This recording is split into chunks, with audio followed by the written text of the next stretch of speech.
السلام علیکم ناظرین کرام، آج ہم اسلام کی ایک ایسی عظیم شخصیت کا ذکر کریں گے جنہیں ذو النورین کے لقب سے یاد کیا جاتا ہے۔ وہ جلیل القدر صحابی، تیسرے خلیفہ راشد اور بے مثال سخی تھے۔ جی ہاں، یہ ہے حضرت عثمان غنی رضی اللہ عنہ۔ حضرت عثمان غنی رضی اللہ عنہ مکہ مکرمہ کے ایک معزز اور مالدار خاندان میں پیدا ہوئے۔ آپ کا تعلق قریش کے بنی امیہ سے تھا۔ آپ نہایت شریف، نرم مزاج، سچے اور پاکیزہ کردار کے مالک تھے۔ زمانہ جاہلیت میں بھی آپ نے کبھی شراب نوشی نہیں کی اور نہ ہی بتوں کی عبادت کی۔ جب ابوبکر صدیق رضی اللہ عنہ نے اسلام قبول کیا تو انہوں نے حضرت عثمان رضی اللہ عنہ کو اسلام کی دعوت دی۔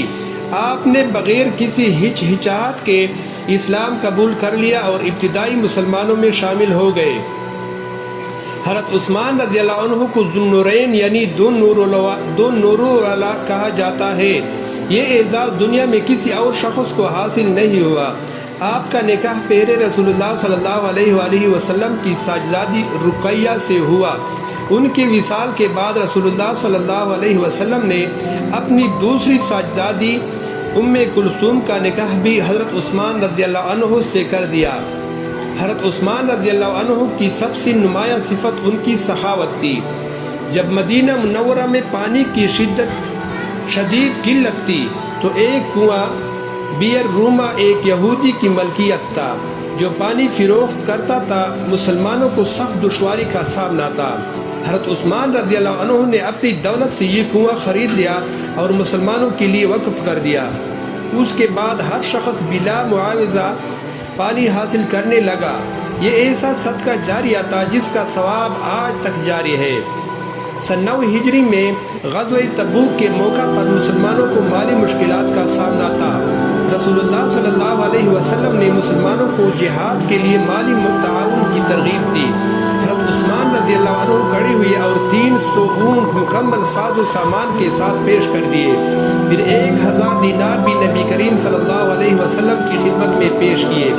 رسول اللہ صلی اللہ علیہ وآلہ وسلم ان کی اس سخاوت سے بے حد خوش ہوئے اور فرمایا، آج کے بعد عثمان جو بھی عمل کرے انہیں کوئی نقصان نہیں پہنچائے گا۔ جب مدینہ میں مسلمانوں کی تعداد بڑھنے لگی تو مسجد نبوی تنگ پڑ گئی۔ حضرت عثمان رضی اللہ عنہ نے اپنی مال سے ملحقہ زمین خرید کر مسجد نبوی کی توسیع کروائی تاکہ مسلمانوں کو عبادت میں آسانی ہو۔ حضرت عمر رضی اللہ عنہ کی شہادت کے بعد مسلمانوں نے حضرت عثمان رضی اللہ عنہ کو اپنا خلیفہ منتخب کیا۔ آپ کی خلافت تقریباً 12 سال جاری رہی۔ آپ کے دور میں اسلامی سلطنت بہت وسیع ہوئی۔ شمالی افریقہ، آرمینیا اور دیگر کئی علاقوں میں اسلام پھیلا۔ حضرت عثمان رضی اللہ عنہ کا سب سے بڑا کارنامہ قرآن مجید کو ایک مستند رسم الخط پر جمع کرنا تھا۔ جب اسلامی ریاست مختلف علاقوں تک پھیل گئی تو قرأت کے انداز میں اختلافات پیدا ہونے لگے۔ حضرت عثمان رضی اللہ عنہ نے ماہر صحابہ کی ایک کمیٹی تشکیل دی اور قرآن مجید کے مستند نسخے تیار کروا کر مختلف شہروں میں بیچ دیے۔ اس وجہ سے آج پوری دنیا میں قرآن مجید ایک ہی شکل میں محفوظ ہے۔ یہ حضرت عثمان رضی اللہ عنہ کی عظیم خدمت ہے۔ حضرت عثمان رضی اللہ عنہ انتہائی باحیا شخصیت تھے۔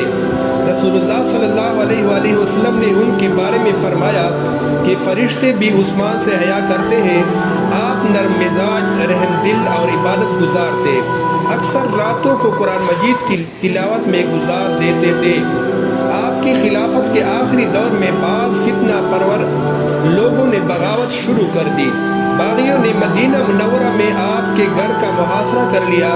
صحابہ کرام رضی اللہ عنہم لڑنے کے لیے تیار تھے، لیکن حضرت عثمان رضی اللہ عنہ نے مسلمانوں کے خون کو بچانے کے لیے جنگ کی اجازت نہیں دی۔ ایک دن آپ قرآن مجید کی تلاوت کر رہے تھے، باغی دیوار پلانگ کر گھر میں داخل ہوئے اور نہایت ظلم کے ساتھ آپ کو شہید کر دیا۔ اس وقت آپ روزے سے تھے اور قرآن مجید کی تلاوت فرما رہے تھے۔ یوں اسلام کے اس عظیم خلیفہ نے حق اور صبر کی راہ میں اپنی جان قربان کر دی۔ حضرت عثمان رضی اللہ عنہ کی زندگی ہمیں سکھاتی ہے دولت کا بہترین استعمال اللہ کی راہ میں خرچ کرنا ہے۔ حیا ایمان کا اہم حصہ ہے۔ قرآن مجید کی خدمت دنیا و آخرت کی کامیابی ہے۔ صبر اور برداشت عظیم انسانوں کی پہچان ہے۔ مسلمانوں کے اتحاد کی حفاظت ہر دور کی ضرورت ہے۔ اللہ تعالی ہمیں حضرت عثمان رضی اللہ عنہ کی سخاوت، حیا اور اخلاص سے سبق حاصل کرنے کی توفیق عطا فرمائے۔ آمین یا رب العالمین والسلام۔